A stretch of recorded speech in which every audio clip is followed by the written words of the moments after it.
No porto pesqueiro de Burela, o barco museo boniteiro Reina del Carmen aboia nas augas do Cantábrico. Dende aquí partía en xuño de 1968 cara ás Azores para ir á súa primeira costeira do Bonito con 14 mariñeiros. 3 décadas despois, no 1998, navegaba por última vez. Na súa derradeira singradura chegou o porto burelés procedente de Santander. O Reina del Carmen, convertido en Museo Etnográfico da Cultura Mariñeira no ano 2000, recrea as condicións de vida a bordo durante os 20 ou 25 días que duraba a costeira. Para achegarmos esa realidade, a visita a este barco de casco de madeira e 25 metros de eslora amarrado a porto permite percorrer todos os seus compartimentos. Comezando pola cuberta, para continuar pola ponte de mando.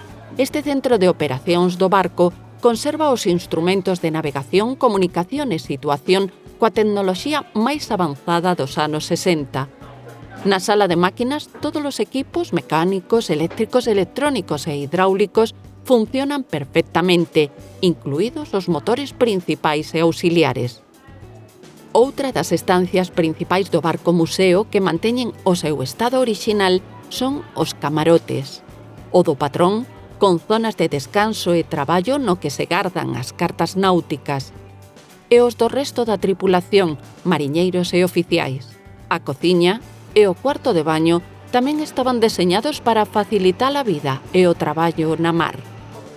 Na súa adega ou neveira, onde se almacenaba o peixe en xeo, o antigo boniteiro acubilla unha interesante colección de artes de pesca tradicionais para a captura do peixe.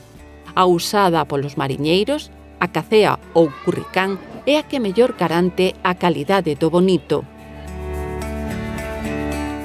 Corais, cunchas de caracois e estrelas, entre outros froitos do mar rodeados de redes, expóñense canda outras artes de pesca como o palangre, o arrastre ou o marisqueo. Polo seu labor didáctico e respectuoso co medio ambiente, o Reina del Carmen loce a bandeira que o recoñece como Centro Azul de Educación Ambiental.